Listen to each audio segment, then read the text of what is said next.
Sebetulnya kenapa sih kok banyak tutur yang menyoal terkait Sunan Muria ini, Mbah, di Kabupaten Pati khususnya? Dan kenapa yang Sunan Muria Said Kusumasuti ceritanya cenderung minir? Artinya di sini ada perebutan konflik politik, konflik kekuasaan di masa-masa Demak. Hanya kemudian dikemas dalam tutur dengan cerita yang dimistifikasi sedemikian rupa.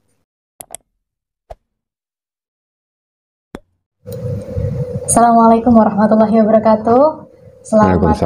Selamat berjumpa kembali di channel YouTube Pura-Pura, teman-teman dan para pemirsa. Pada kesempatan kali ini kita kembali lagi bersama sejarawan asal Kabupaten Pati, Mbah Joko Wahyono, yang mana kita akan melanjutkan perbincangan kita di video sebelumnya, di video kita yang sekarang.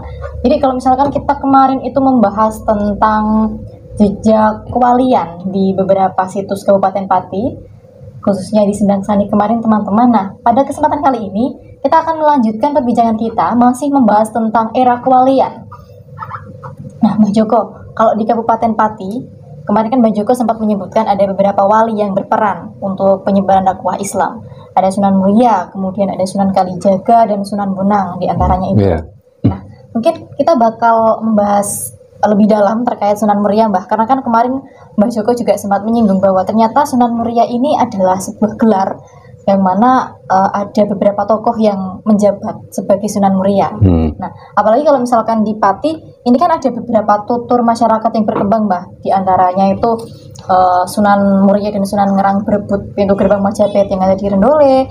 Kemudian juga ada tutur cerita yang Kebo Nabrang ini ingin diakui anak Sunan Muria karena ada suatu cerita Sunan Muria nyabrang di sebuah kali, kemudian Sunan Muria ini kencing, kemudian ada yang minum, lalu lahirlah si Kebo Nabrang yang ingin diakui anak. Kemudian ada juga tutur yang istrinya Sunan Muria ini dicuri sama Patak Warak, Mbak. Ini kan banyak sekali tutur terkait Sunan Muria ini. Nah, sebetulnya kenapa sih kok banyak tutur yang menyoal terkait Sunan Muria ini, Mbah, di Kabupaten Pati khususnya? Ya, betul, memang aku sendiri juga mempertanyakan, menjadi pertanyaan besar gitu. Kenapa Sunan Muria itu kan Sunan putranya Sunan Kalijaga, artinya kan Sunan yang paling muda sendiri gitu loh. Tapi kok tidak tertulis dalam berbagai babat dan serat, hanya tutur, terekam dalam tutur saja. Dan siapa putra-putra Sunan Muria kan juga kabur, hanya dari tutur pengakuan-pengakuan dari beberapa situs makam mengaku sebagai murid atau putra Sunan Muria itu banyak bertebaran di sekitar Pati. Nah, kembali terkait masalah jejak Sunan Muria yang terekam dalam tutur di Sarendule tentang rebutan Gapura Mojopahit itu ya. Nah, di situ kan ada dikisahkan ketika itu yang bahwa Sunan Muria itu ketika mau menyeberang sungai yang sedang banjir, kemudian bisa menyeberang ketika naik kerbau. Nah, setelah itu dia pipis, nah air sungai tadi diminum kerbau hamil, kemudian lahir Kebo Nabrang. Nah, cerita ini kan sangat tidak masuk akal dan cenderung agak negatif gitu loh. Nah, saya mencermati ini begini, istilah.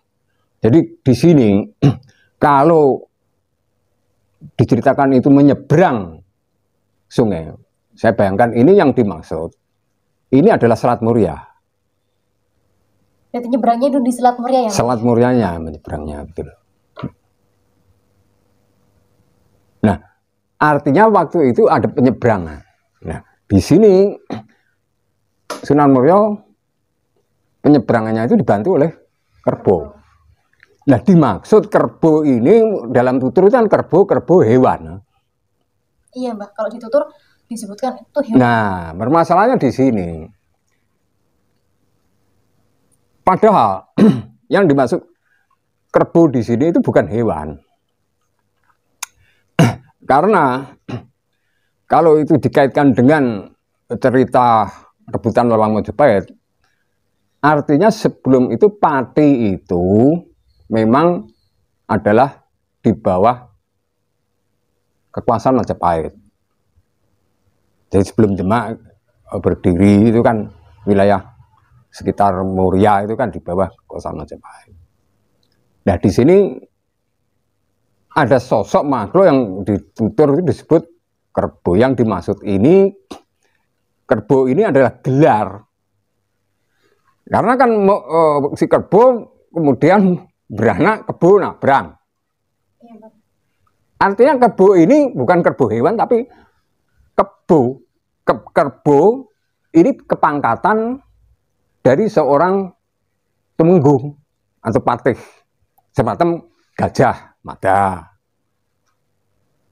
Maeso Suro, Kebo Anabrang. Sedang Kebo Anabrang kan ada itu tokoh ini kan yang di zaman era Singasari Mojopahit itu kan yang sebagai pemimpin ekspedisi Pamalayu ketika Singasari menyerang di wilayah Malayu.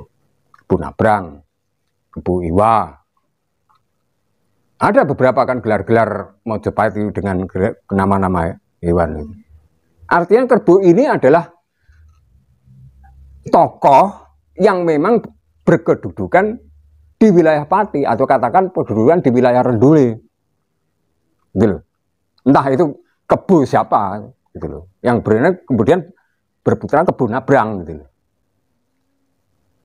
Hanya permasalahannya dalam tutur versi yang lain disebut bahwa Kebo Nabrang ini adalah cucu dari Ki Sebo Menggolo. Nah ini numpuk dengan keberadaan Tumenggung Tirtonoto, ini putranya Mangunkuning I, yang memindahkan keraton dalam Kadipaten Pati itu di Rendule. Padahal ini era kolonial, bertumpukan kan. Berarti di situs Rendule ini ada penumpukan peradaban sejak era Majapahit sampai era kolonial gitu loh. Jadi tokoh Kebo tadi, entah Kebo siapa ya, katakan ini Kebo Rendule ya gitu kan, dalam tanda kutip. Ini bertumpuk dengan tokoh Tirtonoto yang makamnya di situ. Di daerah Rendule itu? Iya, masalahnya itu. Orang mencampur adukkan tanpa memperhatikan kronologinya. Permasalahannya kan di situ. Tapi kemudian kalau misalkan dirunut, Mbah, itu tuh memang pertumbukan itu cuma beda masa atau memang ada pemahaman yang salah di masyarakat, Mbah? Beda masa, tapi ini ditumpuk dalam satu cerita. Oh, padahal itu dua peristiwa, dua masa yang berbeda, cuman ditumpuk dalam satu cerita. Itu loh permasalahannya. Dan kisah lain kan bahwa Sunan Muria ini mengawini putri Ki Sebo Menggolo kan. Iya, Mbak. Ya kan gitu kan. Nah, artinya yang dimaksud Ki Sebo Menggolo ini ya Kebo Rendule tadi. Tapi ini bukan Kerbo hewan bukan, tapi tokoh gitu loh. Seorang penguasa di Rendule di zaman Mojopahit. Nah, di masa-masa akhir Mojopahit gitu loh. Gitu loh. Nah, ini kemudian lahirlah Kebo Nabrang lah. Kemudian Kebo Nabrang ini kan terus ingin diaku sebagai putra Sunan Muria gitu loh. Ceritanya kan begitu. Nah, nama Kebo Nabrang ini kan cuman dari tutur itu kan cuman kasarannya itu menyadur atau mengaplikasi dari nama Kebo Nabrang zaman Singosari. Nah, ini dikaitkan dengan nabrang nyabrang. Nah, ini berarti kan udah ada gadok gitu loh. Oh iya ya, Mbak ya. Iya, nabrang nyabrang maksudnya. Karena tadi Sunan Muria nyebrang pada waktu. Nah iya. Oh. Artinya tokoh katakan ini Kebo Rendule ya. Dia di situ tampaknya bertugas sebagai juru panambang penyeberangan gitu loh. Dia yang berkuasa waktu itu. Gitu loh. Itu yang di versi awal tadi ya, Mbah. Terus yang bertumpuk sama era kolonial tadi yang apa, Mbah? Itu yang ketika Tirtonoto putranya Mangunkuning I itu memindahkan dalam Kadipaten Pati itu di desa Rendule. Nah, semasa itu diceritakan kalau Tirtonoto itu memindahkan keraton di Rendule kan berarti dia membangun suatu rumah untuk di tempat tinggali.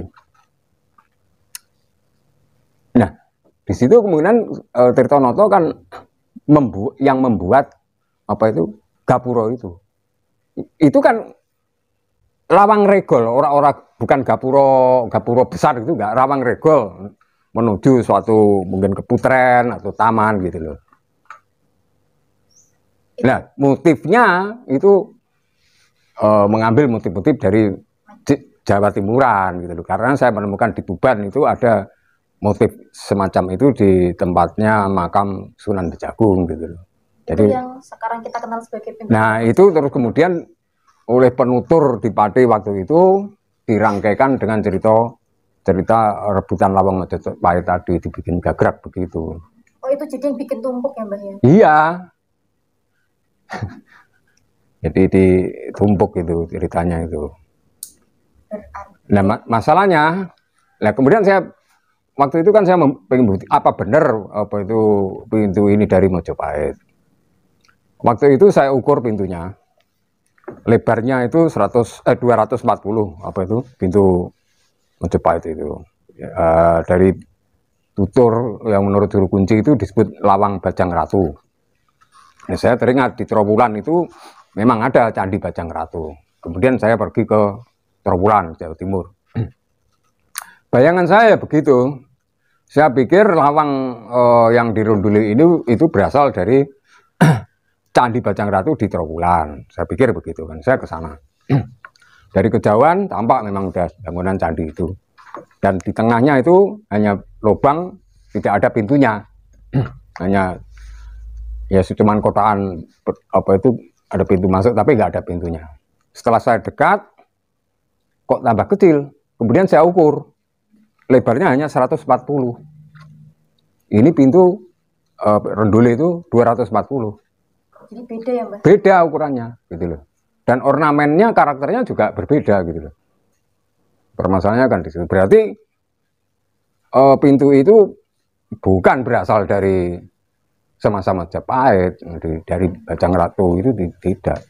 Nah, adapun Candi Bajang Ratu itu candi tempat perabuannya Jayanagara. Putranya Raden Wijaya, itu Raja Majapahit yang kedua gitu loh. Tadi Bajang Ratu itu. Jadi kalau penyebutan itu lawang Majapahit ya berarti itu motifnya motif Majapahitan gitu loh. Semacam motif ukir Jepara, motif ukir Kudus gitu loh. Karena saya temukan itu juga di Tuban juga ada. Motifnya sama seperti itu. Iya, cuman yang di Tuban di makam Sunan Bejagung itu tanpa kalamakara gitu. Karena Sunan Bejagung kan Muslim, tidak mungkin kan memajang hiasan itu ada wajah raksasa. Nah, tidak mungkin. Makanya hanya yang sama itu hanya apa itu tiang gapura itu kiri kanan itu sama. Gitu. Perbedaannya itu. Kemudian ini Mbah, kemarin saya juga sempat baca bahwa pintu yang sekarang kita kenal sebagai pintu gerbang Majapahit ya Mbah, itu dulu itu ceritanya adalah rebutannya Sunan Muria dan Sunan Ngerang. Karena pada waktu itu tuh Putri Kencana ngadain sayembara, syaratnya itu siapa yang bisa mengembalikan Kaputren, siapa yang bisa bikin Kaputren seperti yang ada di Trowulan, nanti dia bakal pulang ke situ. Nah, kemudian Bintoro ini memerintah Sunan Muria dan Sunan Muria buat intinya Sunan Muria dan Sunan Ngerang itu rebutan Mbah di cerita yang sempat saya baca itu. Ceritanya gini.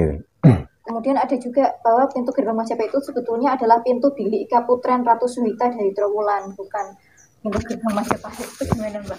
Lah ya, kalau berjejak yang dari disebut Bajang Ratu, dari sejarah Trowulan sendiri ya, arkeolog mengatakan itu adalah candi tempat perabuannya Jayanagara yang disebut Bajang Ratu. Bajang itu anak muda. Bajang atau bujang itu anak muda. Jadi bukan pintu keputren, bukan pintu keputren Ratu Suwita, bukan, beda. Gitu. Itu dari masalah Bajang Ratunya ya. Nah, terkait tutur bahwa kemudian terjadi perebutan lawang itu kan si Kebo Nabrang kan kemudian pengen diakui oleh putra Sunan Muria, kan diperintah oleh Sunan Muria untuk mengambil Lawang Bajang Ratu itu di Mojopahit. Bersamaan itu ada putra Adipati-Pati.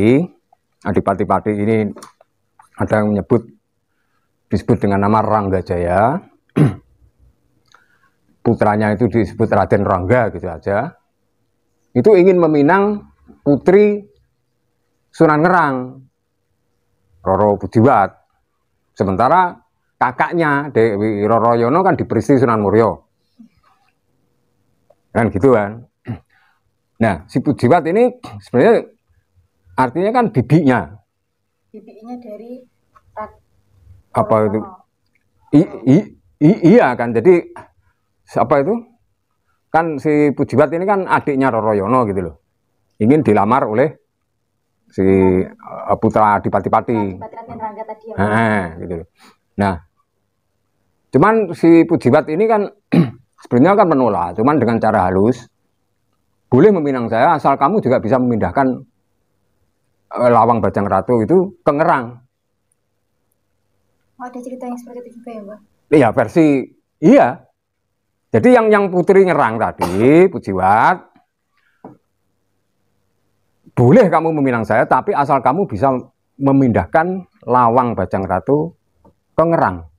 Sementara yang Sunan Muria memerintah Kebo Nabrang mengambil Lawang Bajang Ratu untuk dipindahkan ke tempatnya Sunan Muria. Oh, jadi rebutannya itu Sunan Muria ingin membawa Tinto itu ke daerah Muria. Iya. Kemudian Sunan Ngerang juga Iya, anaknya gitu yang pergi. Artinya ini kan secara simbolik ini berarti kan Ngerang ingin memiliki kekuasaan semacam pelanjut penerus Majapahit.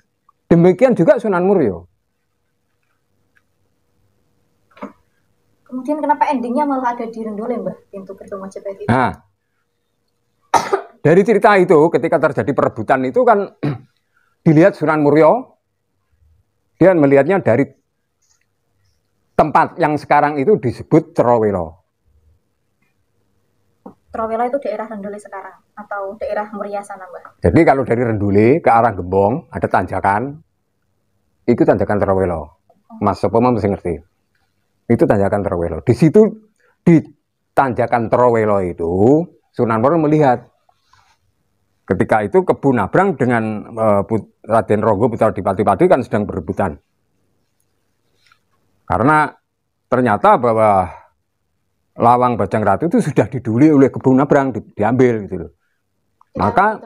Maka si putra Adipati tadi kan berusaha merebut karena dia berkeinginan melamar Putri Ngerang.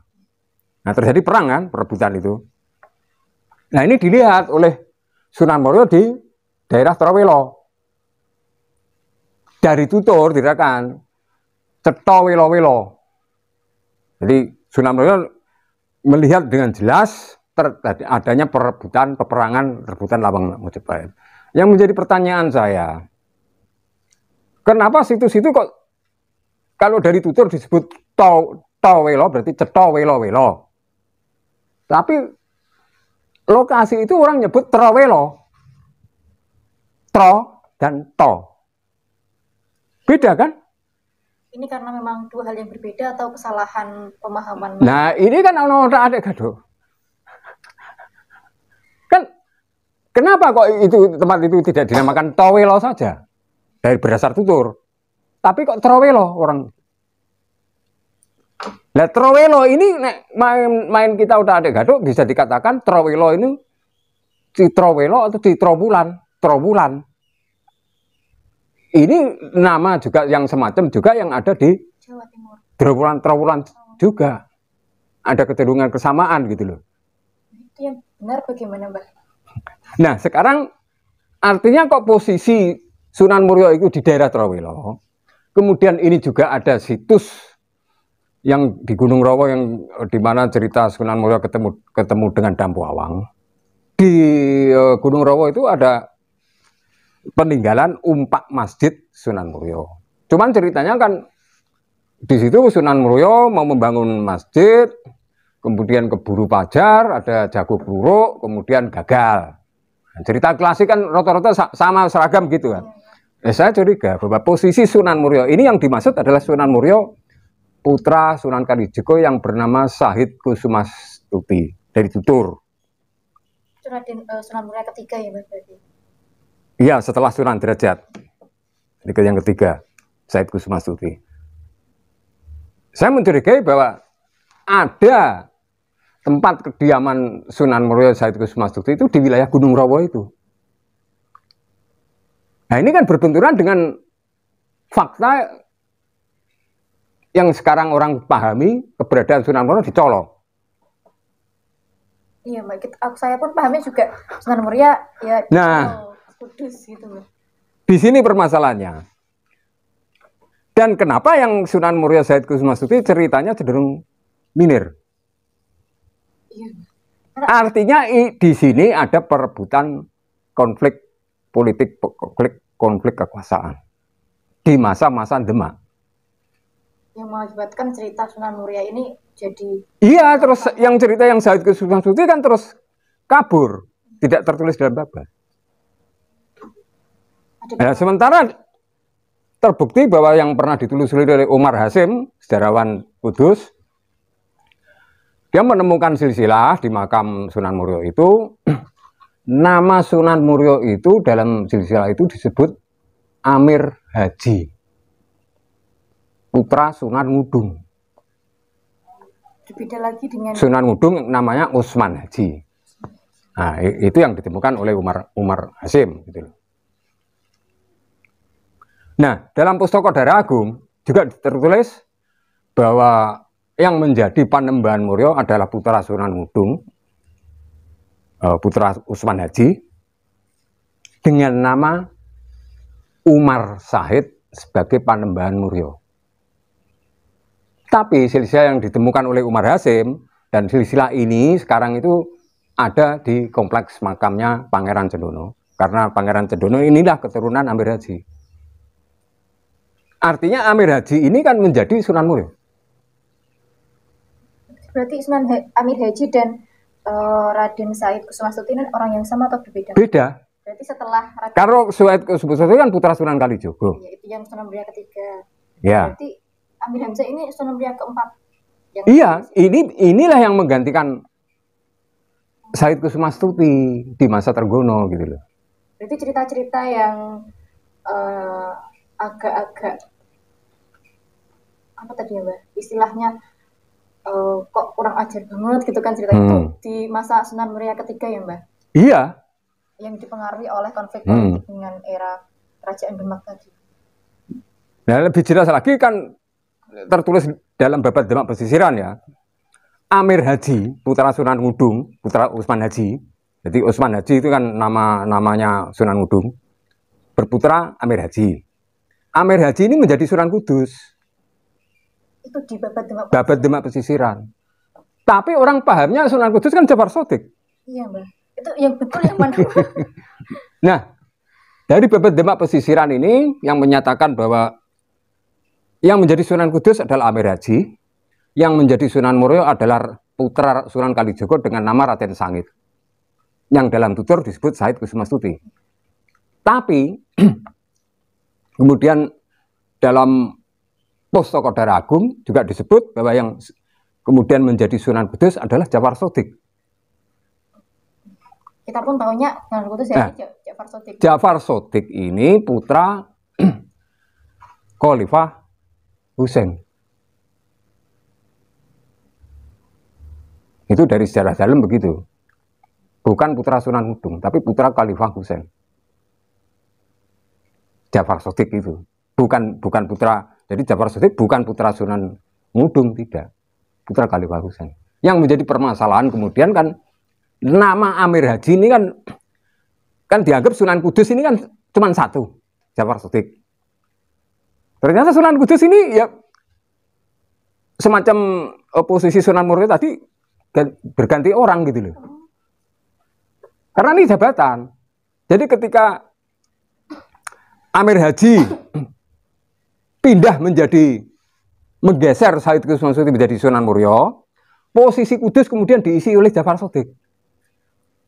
Berarti sebelumnya sebelum jadi Sunan Muria, Amir Haji itu juga sempat jadi Sunan Kudus, Mbak. Seperti Iya, sebelumnya menjadi awal Sunan sebagai Sunan Kudus Amir Haji itu. Oh, makanya di Babat Demak Pesisiran dituliskan sedemikian. Iya. Kemudian dalam naskah yang lain dalam Pusaka Dara Agung disebut bahwa Amir Haji kemudian menjadi Sunan Muria. Berarti dia dari yang tadinya sebagai Sunan Kudus pindah menjadi Sunan Muria, Kudus kemudian digantikan oleh Jafar Shodiq. Nah, lantas Sunan Muria sebelumnya bagaimana? Said Kusmasuti. Karena yang tertulis di silsilah sana itu cuma Amir Haji ya, Mbak ya? Iya. Hanya sekarang kamu cari tidak ada di sana tetangga. Silsilahnya udah tidak ada ya, Mbak? Tidak ada. Yang pernah saya tanyakan ya tidak ada. Cuman ada apa itu tersimpan di kompleks makamnya Pangeran Cendono karena dia keturunannya. Dan dalam Pusaka Dara Agung itu tertulis juga. Itu kenapa kok yang ditulis di silsilah yang ditetapkan sebagai Sunan Muria hanya Amir Haji, Mbak? Terus kemudian Sunan Muria 1, 2, 3 ini seakan-akan ya tidak ada. Orang pahamnya kan yang terakhir. Tapi anehnya kalau yang terakhir harusnya Sunan Muria Putra Kalijogo kan harus jelas. Iya, Mbak. Tapi dari silsilah yang Amir Haji itu jelas. Sampai era kolonial keturunannya. Cuma yang Raden Sangit Kusmasuti ini tidak jelas ya, Mbak? Tidak jelas. Berarti ada apa-apa. Kalau tidak jelas. Dan itu juga ada pengaruh dengan Kerajaan Demak tadi ya, Mbak? Loh, iya. Pasti ada satu konflik di situ gitu loh. Kenapa kok ceritanya Sunan Muria kok sangat minir? Kan aneh. Kan perlu curigai kan di situ. Kira-kira kenapa, Mbak? Ada konflik apa dengan Kerajaan Demak sampai cerita Sunan Muria kok seminir itu, Mbak? Bentar. Jadi setelah tadi ya Jafar Shodiq kemudian menjadi Sunan Kudus menggantikan Amir Haji. Amir Haji kemudian jadi Sunan Muria. Menjadi Sunan Muria dengan nama Umar Said. Orang memahami Umar Said itu putra Sunan Kalijogo. Padahal beda ya, Mbak, karena putra Raden juga Raden Sangit Kusmastuti tadi. Iya, Raden Sangit Kusmastuti putranya Pangeran Santi Kusumo. Yaitu Sunan putra Pangeran Santi Budro Pujangga Majapahit dari Lasem. Nah, Pangeran Santi Budro ini gelarnya Empu Tumenggung Wilotekto. Ini ayahnya Sunan Kalijaga ya, Mbak? Ayahnya Sunan Kalijogo Santi Kusumo. Oh iya. Kemudian ayahnya Santi Kusumo tadi. Ayahnya Santi Kusumo itu Pangeran Santi Budro, gelarnya Empu Tumenggung Wilotekto. Santi Budro. Tapi dalam Babat Jawa yang Kalijogo itu putra Tumenggung Wilotekto Adipati Tuban. Jadi beda ya, Mbak? Ini kakeknya atau bapaknya sebenarnya, Mbak? Jadi Babat Jawa menulis bahwa Sunan Kalijogo ini putra Tumenggung Wilotekto Adipati Tuban. Tapi versi Lasem menyebut bahwa Santi Kusumo itu sebagai Sunan Kalijogo putra Pangeran Santi Budro dengan gelar Empu Tumenggung Wilotekto, pakai empu karena dia pujaga. Berarti bukan Adipati Tuban. Bukan. Berarti ini dari pihak Babat Jawa ini cenderung agak menyingkirkan atau mengaburkan jejak Kalijogo yang dari Lasem. Dan dalam Babat Jawa yang ditulis oleh Panitro, ternyata di Tuban ada 2 Sunan Kalijogo. Sunan Kalijogo itu juga berbeda-beda orang, bukan hanya 1 orang. Pusing kan? Karena Babat Jawa yang ditulis oleh Panitro ya, Sunan Kalijogo yang pertama itu putra Haryo Tejo Adipati Tuban dengan nama Joko Seco. Kemudian ada Sunan Kalijogo putra Tumenggung Wilotekto yang disebut Raden Mas Said. Nah, ini numpuk dengan Empu Tumenggung Wilotekto Pangeran Santi Budro yang mempunyai putra Santi Kusumo. Makanya jejak Santi Kusumo ini dikaburkan. Dikaburkan dalam Babat Pati ya, Mbak ya? Bukan hanya Babat Pati, Babat Jawa. Oh, Babat Jawa. Tidak ada disebut disingkirkan gitu loh, jejak Lasem itu. Jadi lebih cenderung dikhususkan ke Tuban. Nah, sekarang permasalahannya ya terkait dengan ya ini ngalor gitu tadi nih. Kita menelusuri Kalijogo lagi. Belum masalah, Mbak. Terkait Sunan Kalijogo yang pertama tadi dengan nama Joko Seco putra Haryo Tejo Adipati Tuban. Haryo Tejo berputra Tumenggung Wilotekto menurunkan Raden Mas Said sebagai Sunan Kalijogo. Dari Babat Jawa Rio Parintro begitu. Nah, siapa ini Haryo Tejo atau Joko Seco? Nah, kalau kita merujuk dari catatan Cina, Sumber baru lagi nih catatan Cina, Mbah. iya, ini naskah ini dari Kelenteng Sampokong yang dulu ditemukan oleh Residen Portman zaman Belanda. Cuman ini naskah ini cenderung dirahasiakan untuk publik. Hanya kemudian diungkap oleh Profesor Dr. Slamet Mulyono. Hanya bukunya Profesor Dr. Mulyono ini ketika mengungkap wali-wali dengan nama Cina dibredel zaman Soeharto, zaman Orde Baru. Gitu. Karena waktu itu kan cenderungan anti Cina gitu. Nah, ini ada Profesor Dr. Samuel Mulyono mengangkat wali-wali Wali Songo itu dengan nama-nama Cina. Makanya dibredel pada zaman itu. Iya. Berarti Nah, sekarang hilang dong catatan itu. Masih ada saya punya. Siapa? Nah, terkait tentang versi yang dari Kelenteng Sampokong tadi ya, yang disebut Haryo Tejo, itu dalam naskah Sampokong disebut Arya, itu disebut Aluya. Aluya, Pak. Aluya, ini itu gelar. Arya diucapkan Cina Aluya. Oh iya, Cina. Cuman dia menyandang gelar Jawa Haryo Tejo. Karena dia memperistri putri Adipati Tuban sebelumnya, kemudian dia mendapat julukan Haryo Tejo. Nama Cinanya Gan Sicang. Gan Engcu. Itu nama Cinanya. Namanya Cinanya Haryo Tejo itu Gan Engcu. Joko Seko tadi ya, Mbak? Bukan. Lah, Gan Engcu punya putra Gan Sicang. Kalau kita sinkronkan dengan data tadi ya, Haryo Tejo itu adalah Gan Engcu, berarti kalau Gan Sicang itu ya Joko Seco. Seco Sicang. Oh, iya, Mbak. Nyambung ya ternyata. Iya kan? Nah, makamnya Sunan Kalijogo yang Gan Sicang Joko Seco ini di Semarang. Di kompleks makam Sunan Kuning. Itu ada makam Sunan Kalijogo. Dalam catatan Cina tadi disebut sewaktu zaman Demak ini Gan Sicang ini dia sebagai kapitan di Semarang, artinya dia ini yang mengapalai Cina-Cina di Semarang, membuat galangan kapal, membuat kapal-kapal untuk berdagang.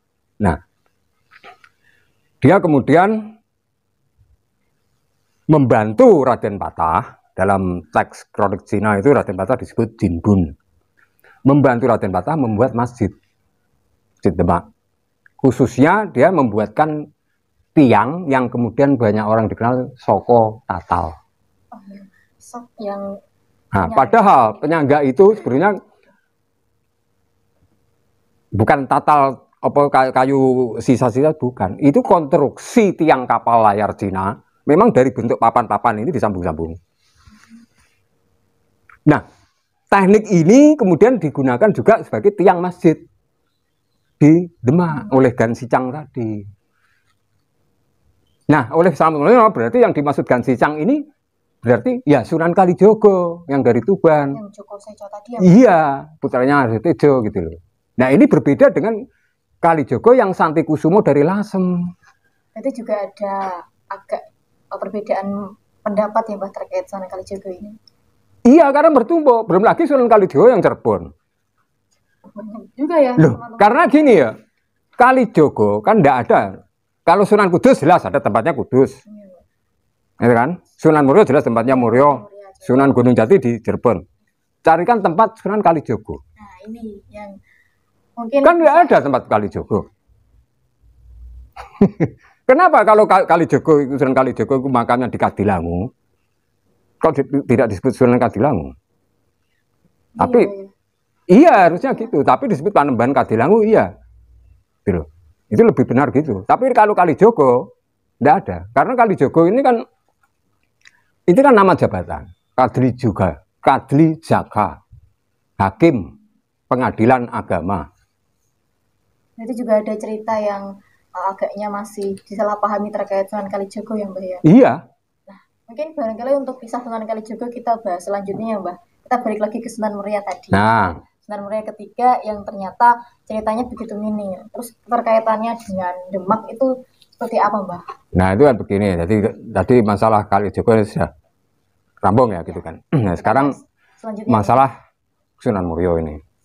Jadi semasa Sunan Muria kan perlu dipertanyakan di masa, kalau di Demak semasa pemerintahan siapa. Kalau sebelumnya Kalijogo itu di masa Raden Patah, tentunya Sunan Muria kan di masa setelah Raden Patah, yaitu antara Patiunus dan Trenggono. Nah, ini yang disebut dalam tutur tadi ada Adipati-pati dengan nama Ronggojoyo, ini kan perlu dipertanyakan. Berarti di masa Sunan Muria kan ada Adipati kan, sudah ada Adipati gitu loh. Berarti kalau sudah ada Adipati, maksudnya itu lini masa Sunan. Jadi Adipati, putra Adipati-pati tadi loh, Raden Rangga tadi. yang cerita rebutan Lawang Majapahit, Iya. ini kan semasa Sunan Muria. Iya, Mbak. Berarti itu kalau di Demak masa. Nah, kalau di masa Demak ini antara masanya Patiunus ke Trenggono. Jadi sudah bukan Raden Patah lagi ya, Mbak? Sudah bukan. Karena Raden Patah kan eranya Kalijogo. Gitu loh. Iya. Nah, meninggalnya Raden Patah itu kan sekitar 15-18. Nah, di bawah setelah itu kan ada Patiunus sampai Trenggono gitu loh. Nah, itu masa-masa Transisi ya, Mbak? iya, transisi gitu loh. Apakah kemudian sejarah Sunan Muria yang minir itu diakibatkan karena masa transisi Patiunus ke Trenggono, Mbak? Ya itu transisinya itu. Nah, kemudian terkait cerita tutur tadi tentang pada akhirnya ketika rebutan Lawang tadi ya, yang putra Adipati-pati tadi kan disuruh mengangkat pintu. Ya sapa sing kuat ngangkat Lawang iki digawa ning rondele, ya iku sing bakal untuk Lawang iki. Nah, pertama yang mengangkat si putra Adipati-pati. Tidak kuat. Kemudian bergantian ke Bonabrang. Akhirnya kuat, cuman hanya nyampe di Renduli. Nah, berhubung putra Adipati tidak kuat, Sunan Muria hanya memberikan cengkal Lawangnya saja, cengkal Lawang Gapura itu. Terpaksa kan diterima. Nah, cengkal ini kemudian kan diberikan pada Pujiwati. Nah, Pujiwati menolak, yang dimaksud dia inginnya Gapura itu, Lawang itu, kok cuma cengkal. Jadi pada akhirnya menikah atau tidak, Mbak? Dalam tutur kemudian karena marah, cengkal tadi kemudian dihantamkan pada Pujiwati. Tapi dalam tutur itu ketika dihantam gitu muncul petir, bledek, diar, lenyap. Pujiwatinya atau Mereka berdua lenyap ceritanya gitu. Nah ini kan tidak masuk akal lagi. ya. Ada apa nih cerita kok aneh-aneh gitu. Tiba-tiba lenyap gitu ya, Mbak? Nah, cuman dari tutur katakan situsnya itu di depan situsnya Pujiwati itu di depan jembatan yang masuk Pujiwana itu loh. Di sebelah selatan jalan itu situsnya. Jembatan Kali Silgo, Mbak. Iya Pak, nek arep mlebu Juwono kan ono jembatan. Oh iya. Sebelum jembatan itu ada situs Pujiwati di situ. Itu dikutuskan di situ. Kalau menurut sejarah bagaimana, Mbak? Itu Nah sekarang kan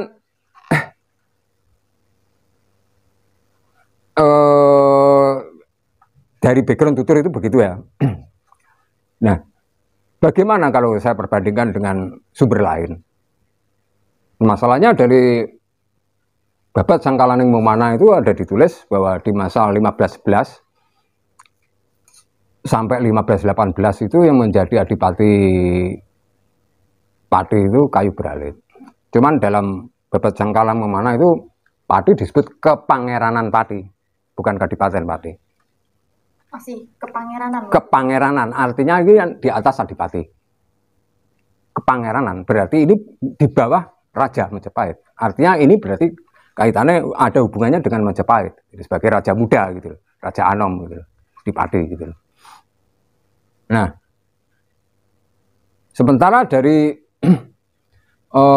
kalau menurut tulisannya Pak Agus Sunyoso, tambahnya sumbernya itu dari Serat Kandaning Ringgit Purwo, Pak Agus menyebutkan ada tokoh yang menjadi penguasa di Pati itu, yaitu Jatikusumo. Itu pada masa yang sama 1511, 1518 Mbak. Iya. Hanya dalam Babat Cangkalang Memono tadi Kayu Bralit itu meninggalnya di 1518. Terus kalau menurut Agus Sunyoto tadi, Jatikusumo? Jatikusumo ini putra Kayu Bralit. Berarti setelah ini ya Mbak, setelah Kayu Bralit wafat pada 1518, dilanjutkan Jatikusumo? Iya, penerusnya gitu loh Jatikusumo itu. Itu yang ditulis oleh Pak Agus Sunyoto. Nah, dalam cerita yang ditulis oleh Pak Agus, Jatikusumo ini diperangi oleh kakaknya sendiri, Darmokusumo. Yang sebenarnya Darmokusumo inilah yang harusnya sebagai putra sulung menjadi adipati. Tapi kok adiknya, karena Jatikusumo didukung oleh Patiunus. Gitu loh. Dapat dukungan, kekuatan dari Patiunus, sehingga Darmokusumo tidak bisa menjadi adipati, tapi dia kemudian mengabdi pada Trenggono, Pangeran Trenggono. Nah, karena Darmokusumo masih menginginkan sebagai penguasa Pati, maka dia minta bantuan Trenggono untuk menyingkirkan adiknya. Apalagi di masa itu di Pati sedang marak-maraknya perkembangan ajaran Siti Jenar yang diikuti oleh Jatikusumo. Nah, makanya Darmokusumo dengan pasukan Demak ini menyerang Pati. Jadi pernah dalam sejarah Demak itu menyerang Pati hanya karena saudara tadi ya? Jatikusumo kemudian dibunuh. Mayatnya dibuang di hutan. Nah, itu cerita yang dari Pak Agus Sunyoto gitu. Kemudian pasukan Trenggono ini kemudian ke timur, karena ini bersamaan dengan misi Trenggono dalam ekspansi untuk menguasai Jawa, terutama ke wilayah Jawa Timur. Yang ke barat ini dipimpin panglimanya oleh Fathahillah sampai ke Banten. Yang ke timur dipimpin oleh Trenggono sendiri. Serangan awal itu di Pati dulu. Terus hubungannya sama tadi Mbak, Kerjen Rangga dan Pujiwat yang hilang? Sebentar, makanya itu. Ini kan, itu kan tutur tadi kan. Nah, ini ada cerita yang lain begitu. Ada serangan itu. Nah, serangan Trenggono baik ke Pati, terus juga ke Juwana. Ini juga ditulis oleh Pramudianantatur dalam Arus Balik. Dia menceritakan serangan Trenggono ke Pati, kemudian Trenggono menguasai Juwana. Cuman sayangnya Pram tidak menyebut siapa ya nama penguasa Pati itu. Tidak disebut. Hanya disebut Adipati Pati gitu saja. Nah, di sini kan berarti dari sumber yang ditulis Pak Agus sama Pram, ada ekspansi Demak ke wilayah Pati dan Juwana. Iya. Nah, dari catatan The Graph menulis, memang terjadi konflik internal di wilayah Selat Muria itu perebutan pelabuhan. Pelabuhan, kalau ngomongin pelabuhan berarti pelabuhan Juwana ya Mbak ya dimaksud? Iya, apa kepentingannya Trenggono di Juwana? Selain ekspansi.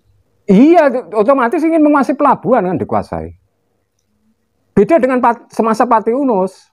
Kalau Patiunus merekrut adipati-adipati pesisir utara diajak menyerang Portugis di Malaka. Perlawanannya ke Portugis ya Mbak? Iya, tapi kalau Trenggono ini menaklukkan adipati-adipati pesisir.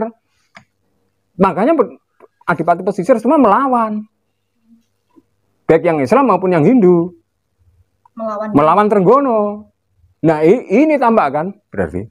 Berarti ini terkait dengan cerita yang rebutan Lawang Majapahit dan cerita Ngerang itu sebenarnya adalah ekspansi Trenggono sebenarnya. Hanya dituturkan sedemikian rupa.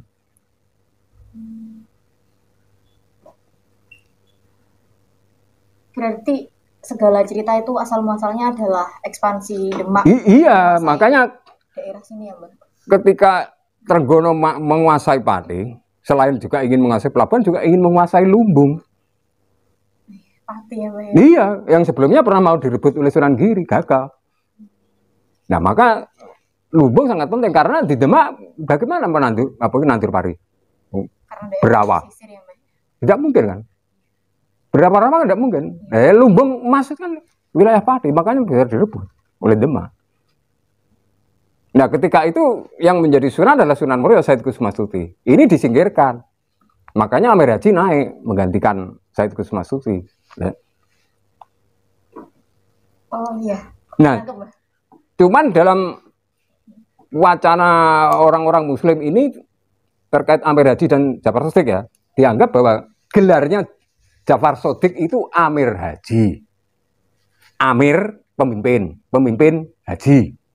Jadi Jafar Shodiq ini memimpin haji waktu ke Mekah. Padahal itu kekaburannya di situ. Padahal Amir Haji ini nama. bukan sebuah gelar ya, Mbak. Bukan. Amir Haji, memimpin haji.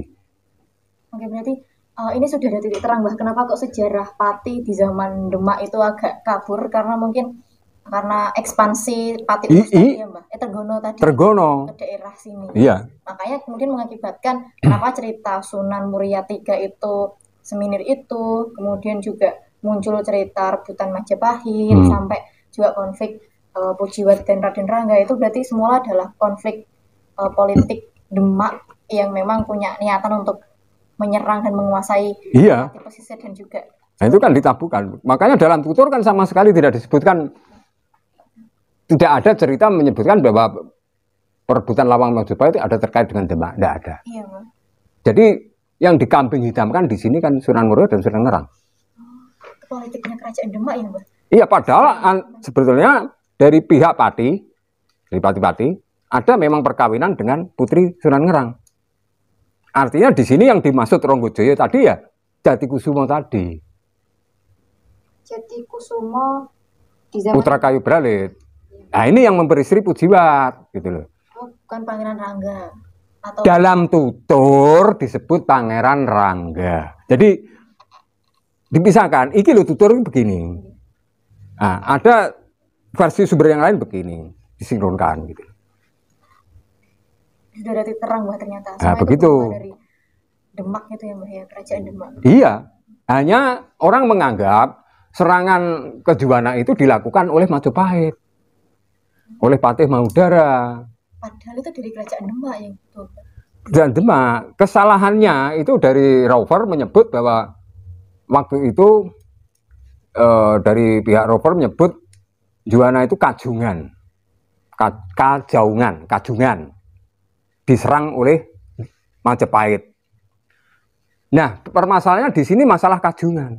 Yang dimaksud Rover Kajungan yang dianggap itu di Juwana. Kajungan itu tempat berlabuh jung kapal gitu. Enggak Kajungan. Orang Portugis nulisnya kan Kajaungan gitu.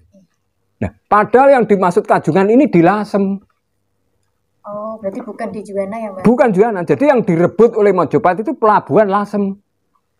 Di Lasem sampai sekarang pun ada disebut Bumi Kajungan, masih ada. Dan di situ ada pelabuhan Kairingan.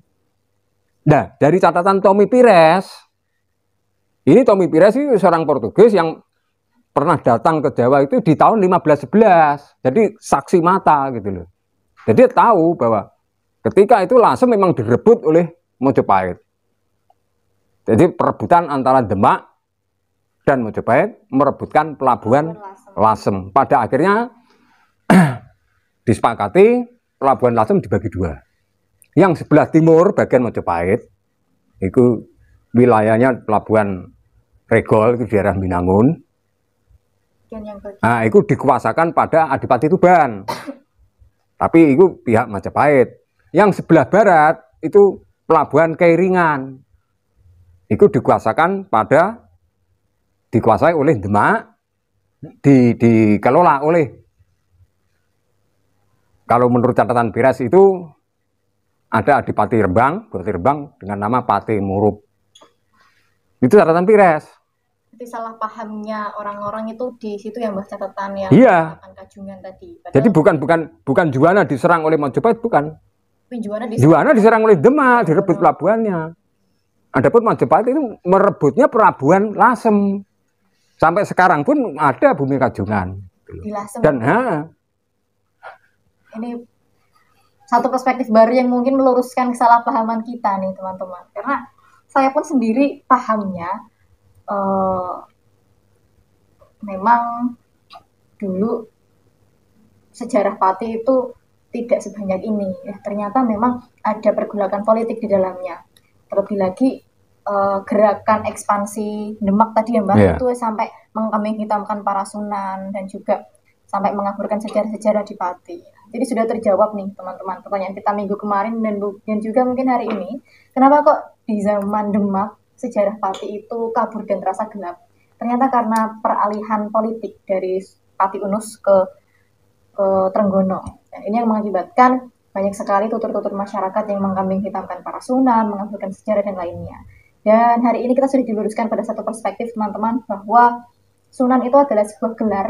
Jadi bagi teman-teman yang mungkin masih memahami sunan ini adalah satu tokoh, mari kita buka lagi perspektif kita.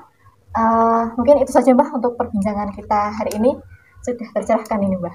Nah ya makanya tadi dari serangan Demak ke gimana ya, inilah yang mengakibatkan Ki Ageng Ngerang menyingkir sampai Romo. Oh oke. Nah ini mungkin kita bahas minggu depan ya Mbah.